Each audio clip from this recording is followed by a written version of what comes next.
Kisah Abu Nawas menjual raja. Abu Nawas menjadi cerita yang banyak dibaca untuk menghibur diri dan memperoleh pesan-pesan penuh makna. Ia juga merupakan seorang penyair Arab paling terkenal dari era Abbasiyah, gayanya luar biasa, dan komposisinya mencerminkan dengan baik tata krama kelas atas pada zamannya.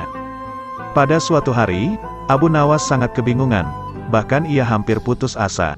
Sudah 2 hari dapur tidak mengepul asap karena tidak ada lagi barang yang bisa ia jual. Satu-satunya jalan yang bisa dia ambil adalah menjual manusia untuk dijadikan budak. Sebenarnya jika Abu Nawas mau, dia bisa saja menjual teman-temannya, namun ia tidak tega karena teman-temannya bukan orang kaya melainkan orang miskin seperti dirinya. Jalan satu-satunya yang bisa dilakukan Abu Nawas adalah menjual manusia. Akhirnya Abu Nawas memutuskan sesuatu yang tidak biasa. Ia akan tetap menjual manusia untuk dijadikan oleh si pembelinya, bukan menjual temannya melainkan rajanya, Harun al-Rasyid. Menurut Abu Nawas, hanya baginda raja yang pantas untuk dijual. Bukankah selama ini baginda raja selalu mempermainkan dirinya dan menyengsarakan pikirannya, maka sudah sepantasnya bagi Abu Nawas untuk menyusahkan baginda raja. Abu Nawas mencari cara agar bisa menjual baginda raja Harun al-Rasyid. Ia pun mendapat ide dan menjual sang raja. "Apa itu wahai Abu Nawas?" tanya baginda langsung tertarik. "Sesuatu yang hamba yakin belum pernah terlintas di dalam benak Paduka yang mulia," kata Abu Nawas meyakinkan. "Kalau begitu cepatlah ajak aku ke sana untuk menyaksikannya," kata baginda raja tanpa rasa curiga sedikitpun.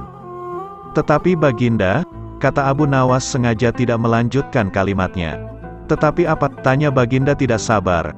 "Bila baginda tidak menyamar sebagai rakyat biasa maka pasti nanti orang-orang akan banyak yang ikut menyaksikan benda ajaib itu," kata Abu Nawas.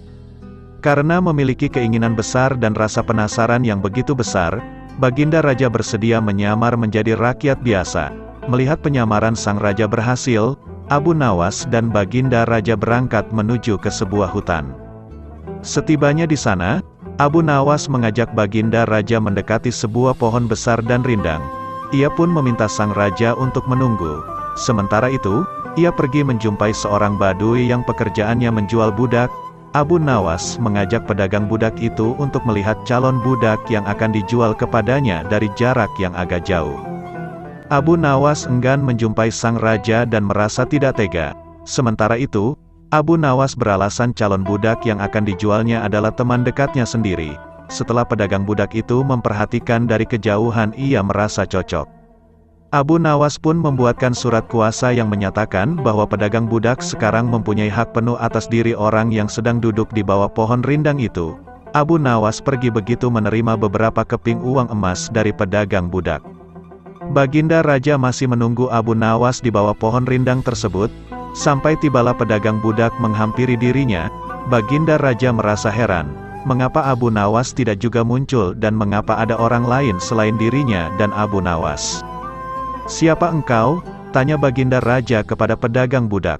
"Aku adalah tuanmu sekarang," kata pedagang budak itu agak kasar.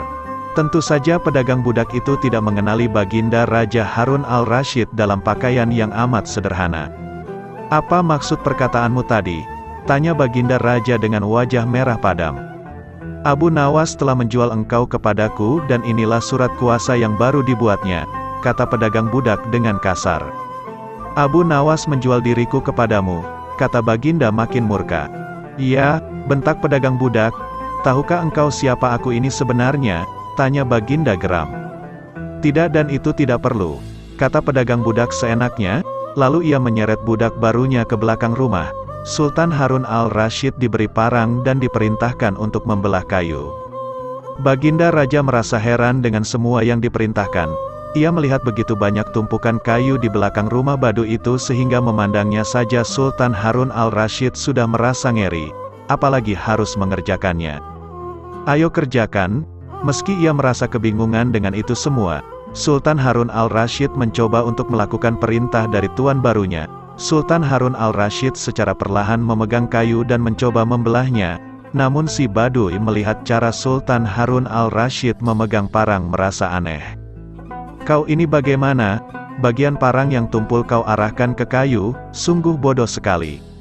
Sultan Harun al-Rasyid mencoba membalik parang hingga bagian yang tajam terarah ke kayu. Ia mencoba membelah namun tetap saja pekerjaannya terasa aneh dan kaku bagi si Baduy. Oh, beginikah derita orang-orang miskin mencari sesuap nasi? Harus bekerja keras lebih dahulu. Wah, lama-lama aku tak tahan juga, gumam Sultan Harun al-Rasyid. Si Baduy menatap Sultan Harun al-Rasyid dengan pandangan heran dan lama-lama menjadi marah. Ia merasa rugi barusan membeli budak yang bodoh. Hai Baduy, cukup semua ini aku tak tahan. Kurang ajar kau, budakku harus patuh kepadaku, kata Baduy itu sembari memukul sang raja. Tentu saja raja yang tak pernah diperlakukan kasar itu menjerit keras saat dipukul kayu.